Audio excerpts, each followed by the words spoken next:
এবার আমাদের মাননীয় শিক্ষামন্ত্রী মহোদয়ের নির্দেশে আমরা জানি উনি সপ্তম শিক্ষামন্ত্রী অধীনে তার নির্দেশে কিভাবে এই অবাধ সুষ্ঠু এবং দখলমুক্ত প্রতিষ্ঠান ছিল টলারেন্সকে যে অনুসরণ করা যায় তার জন্য তার একটু স্টেপ হিসেবে আমরা এখানে আসছি। কিন্তু আপনাদের কাছে অনুরোধ থাকবে এটি আপনারা ছাত্রছাত্রীদেরকে কোনোরকম প্যানিং সৃষ্টি না হয়। দ্যাট মিনস আমাদের ছাত্রছাত্রীরা আমাদের সন্তান, খেয়াল রাখবেন সন্তান, আমাদের ছাত্রছাত্রীরা আমাদের সন্তান, কিন্তু এই সন্তানরা যেন বিপদে না হয়, সন্তানরা জন্য খারাপ করতে না যায়, সন্তানরা জন্য অন্যায় না হয়, সন্তানরা জন্য সঠিকভাবে মানুষ হতে পারে। এই মানুষ হিসেবে গড়ে তোলবার জন্য আমরা কারিগরি হিসেবে যে দায়িত্ব পালন করার দরকার সেই দায়িত্ব অংশ হিসেবে আমরা এখানে আসছি।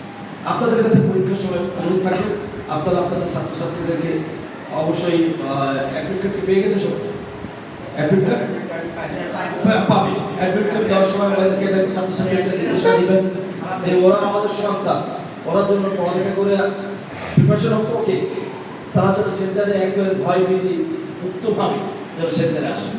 এবং আপনাদের কাছে অনুরোধ থাকবে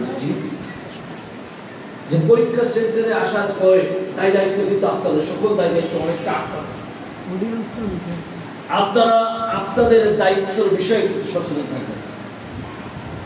এবং আমরা অতীতে দেখছি যে এই ইংরেজি পরীক্ষা বা অন্য পরীক্ষার সময় মাঝে মাঝে আমাদের কিছু সম্মানিত সহকর্মী শিক্ষক সুলভ আচরণ করেন না।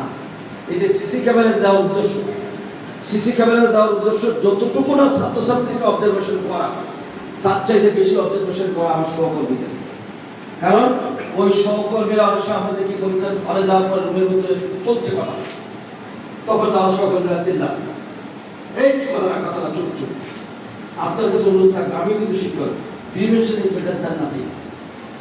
আপনি ওই যে ফার্স্ট 15 মিনিট, এই ফার্স্ট 15 মিনিটে যদি আপনি কন্ট্রোল করতে পারেন, টোটাল রুট ঠান্ডা, 3 ঘন্টা ঠান্ডা।